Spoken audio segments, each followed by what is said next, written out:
A-plus mock draft time here in the Sportsocracy. Let's get to the Atlanta Falcons. This is at ESPN Draft Nerd Jeremy Greene's best possible draft you can have. And I got to be honest with you, I don't know that there's a team in the NFL that I have loved more of what they've done in the offseason than the Atlanta Falcons. They've done a lot, especially on the defensive side of the ball. I mean, look, you've turned that defense into – I mean, I can't tell you it's going to be the best in the league. But you got a lot of damn talent. Top 7 at worst. I don't disagree with you. You add Bud Dupree, you add Calais Campbell, Jesse Bates.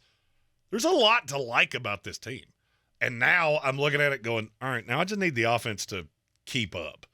Doesn't need to be as good as the defense, but you at least need to be able to hold your own. Mm-hmm. So a good way to do that in the first round of the draft. You got the number 8 overall pick, and why not go get a weapon? Quentin Johnston, wide receiver out of TCU. Before anybody says this, and I know somebody's going to, but the drops.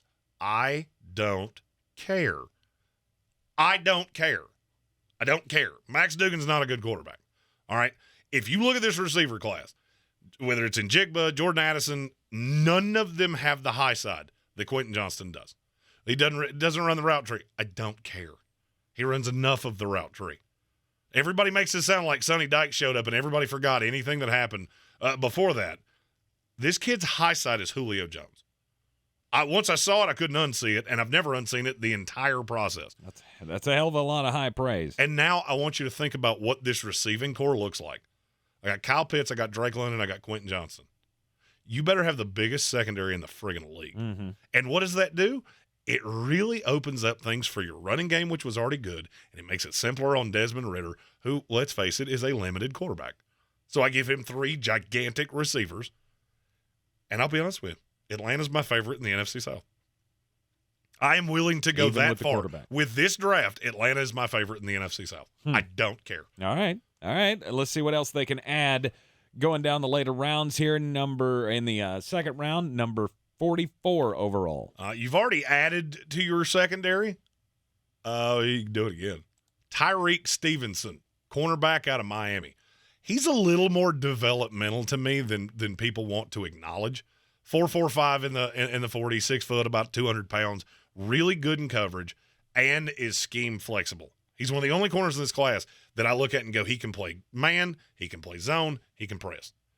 Virtually every other cornerback in the class, they have a deficiency somewhere. Now, here's the downside. He's not going to give you virtually anything in the run game because he's not a very good tackler. Mm-hmm. And he's a jack of all trades, master of none. So, in my mind, I'm going to have him around Casey Hayward. I'm going to have him around A.J. Terrell and even Jeff Okudah. You give me those 4 guys as my cornerback room, and I'm in good shape. I value Okudah to be more of a dart lottery throw than anything. Not that you gave him a 5th round pick. I don't necessarily think you're looking at him going, oh, well, we're done. Oh, we're done. We're good now. I more think that's there's zero risk to this. We'll take the shot. And if we're wrong, then because he's better than anything we could get out of the 5th round. No doubt. Right. So it's a win for them. And if it doesn't pan out, you can just move right along. 100%. Speaking of moving along, let's go to the 3rd round, number 75 overall. DeMarvion Overshown, linebacker out of Texas. This guy's been on so many visits. You got everybody taking him? No. Okay, I'm just checking. I'm looking at this Falcons defense now, going, all right, this is a spot where DeMarvion Overshown can land. Now your pass rush is buddy. Between Caden Ellis, Bud Dupree, Arnold Ebiketie, you put him next to Troy Anderson, who's the most athletic linebacker I've ever graded in all the years I've been doing this. Now I can't tell you that this is the best defense in the league. It for damn sure is one of the most athletic. And you're going to fly around to the ball. You're going to hit quarterbacks. And I actually think DeMarvion Overshown can be a 3-down linebacker in this league. I know he was predominantly a pass rush guy at Texas, but I actually think he is quick enough, fleet of foot enough that he can – I think he can make it work in coverage in the NFL, especially if you put him next to somebody that's as athletic as Troy Anderson. All right, 2 picks in the 4th round for Atlanta, 110 overall. Byron Young, defensive tackle out of Alabama. Don't confuse him with Byron Young, the Tennessee edge rusher, because they're different people. This is one of those developmental pieces. I don't often say this about players that played for Nick Saban at Alabama. Mm-hmm. I'm not sure he got the most out of him. That's the first one. I'm really not. He didn't play as much as – I mean, a lot of guys that played – he played 53 games in college. Mm-hmm. He didn't even break 1,500 snaps. He was predominantly a run stuffer at Alabama. I actually think he has some high side where he could do – I think he can be 3 down. And you've got Calais Campbell, who might be the most perfect player to tutor somebody like Byron Young at 6'3", 295 to be a 3-4 outside end. Mm-hmm. And I think that's his high side in this league. I think he can be a starter in the league. And you're just going to have to be – you're going to have to be a little patient because he's not the ready-made product that you often get out of Alabama. At number 113. I'm growing to love this kid more and more by the minute. I've already said this is my favorite tight end class that I have ever evaluated. Zach Kuntz, tight end out of Old Dominion. Do you know how big this kid is? Pretty tall. 6'7", 255, and ran a 4.55. That's pretty freaking good. Mm-hmm. He is raw as hell. He was in the top 15 on Bruce Feldman's freak list. Really? At Old Dominion. And now you add him to Kyle Pitts, Quentin Johnston, Drake London. I mean, I'm building a Madden team here, and I'm doing it for a reason. Because Desmond Ritter's not the most accurate quarterback you've ever seen in your life, so I'm just giving him huge targets. Mm-hmm. And the funny thing, the vast majority of them are freakishly athletic. Now, is he going to give you a ton as a blocker? Not yet. He's not, but he wasn't asked to do that at Old Dominion. His whole job in college was, hey, be real big and be a matchup nightmare. And now if you think of how this offense for Atlanta is going to look, so who do you put the little guy on? All right, you've got a 5'10", 5'11" corner. Who's he defend? I mean, literally the smallest receiver I have is Drake freaking London. Running back. Look, you get you the lock up guy. Tyler Algier, and we're because gonna, he's like 5'10", isn't he? Yeah, and we're gonna go cry because this is not going our way. Right. I need to find me a whole bunch of Richard Sermons to play that team. Yeah, it's a Madden build. I'm not gonna lie, but the more it really steers into what Arthur Smith wants to do. No pick in the 5th, no pick in the 6th. 3 in the 7th, though. So strap in, folks. We got 3 picks here coming between 224 and 245. The first one, 224. Charlie Thomas, linebacker out of Georgia Tech. Could also be a safety. It could be a lot of things. I'm not real sure what position he's going to play in the NFL. I said this last year. Tariq Carpenter, the kid that wound up in Green Bay. They're almost the same guy. 4'5'2" at 6'3", 220 pounds. I'm going to find a spot for you because he really doesn't have a big hole in his game. It's just another one of those tweener players that I don't know exactly where you fit. The big objective with him is going to be he comes in and plays special teams right away. And over the course of the next 2-3 years, I'm going to narrow in on he's a safety, he's a linebacker, whatever it is I'm going to ask him to do. And that's all he's going to do.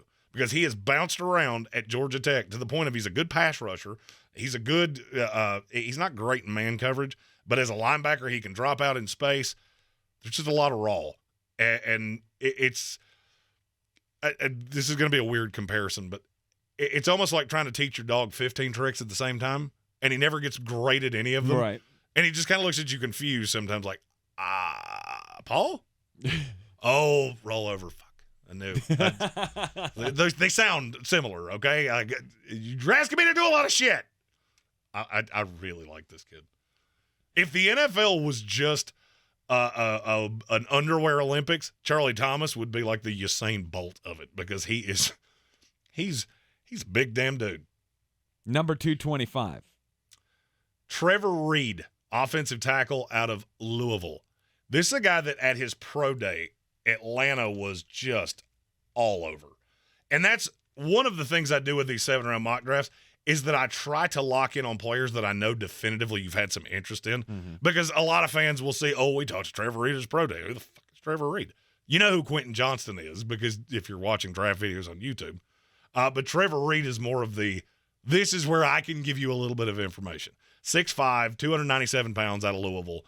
And if you've watched that program for any period of time, you know what one of the things they do really well is they find really big, really athletic offensive linemen. Now, what does this kid do well right now? He beats big real good. Technique is a little lacking. He tries to win with his hands a lot. There are times that you think his feet and his brain speak a different language, but if you ever figure it out, if you ever get this kid right, he could be a long-time – I think he starts as a swing tackle, especially with a team like this that is really dedicated to running the ball, because he's a much better run blocker right now than he is pass. If you can be patient with him, he could develop into a starter in this league. Is it a lottery ticket? Absolutely. That's why you're getting him at number 225. How about number 245? I go back to the Louisville well with Kenderick Duncan, safety at Louisville. This kind of falls into the same – we're in the same ballpark with Charlie Thomas of this is developmental. He's not as freakishly athletic, but he's about the same size. He's more of a, I'll say, thumper, because he's hyper physical. There are times that to me, there's not a lot to his game that looks in rhythm. He looks like a guy that that came through the high school ranks and was always the best player on the field. And the way he got to where he was just by being ridiculously physical and hurting people. I don't know that the skill has ever really rounded into shape. Another kid that can start on special teams. If you hit on one of these two, Kenderick Duncan, Charlie Thomas, and I know it sounds weird to take two safeties like this. I'm not sure they're not both linebackers. They could be, because this league's getting smaller, faster, and shiftier. 10 years ago, definitely safeties. One of them would have been real slow, and one of them would have been good enough in coverage. But now it's, okay, you got to roll in this league. I just got to figure out exactly what it is. Start on special teams and hope you find something that rounds into form 2 or 3 years down the line. All right, and a Georgia kid as well. So correct. You got that. Yeah, you'll notice I do a lot of that too, because the area scouts really know kids from around the area. Right. And to me, this would be an A+. I'd be walking away as Atlanta going, well, you have now fawed, and you shall foe. Absolutely, and it all started with the Quentin Johnston, the wide receiver out of TCU, at number 1. You took care of another piece in the secondary. You got some defensive pieces, which, the defense has been you've done a home run already in the offseason. Correct. I look at this team now and go, super talented. Arthur Smith is probably the safest coach in the league. Arthur Blank is one of the best owners in the league, and it shows. Mm-hmm. There's a reason that you don't fire coaches every 2 years, and Arthur Blank's showing it. Yeah, you stuck with Dan Quinn probably longer than you should have, but now you're giving Arthur Smith all the platitude in the world to do what he wants to do, and he's going to build a winner in Atlanta. All right, this is a class that gets you an A+ from the Sportsocracy. If you like these picks, if you hate these picks, feel free to comment that in the comments. I answer all of those. We will have one more 7-round mock draft, and this will not be the A+. This will be my actual projection that I put into the media contest, and we will release that the week of the 2023 NFL Draft. Like this video, share it with your friends as well. Don't forget to subscribe to the channel so you can join us for all of our Draftmas season content. And don't forget, live for all of the picks of the NFL Draft right here in the Sportsocracy on YouTube. We'll see you then.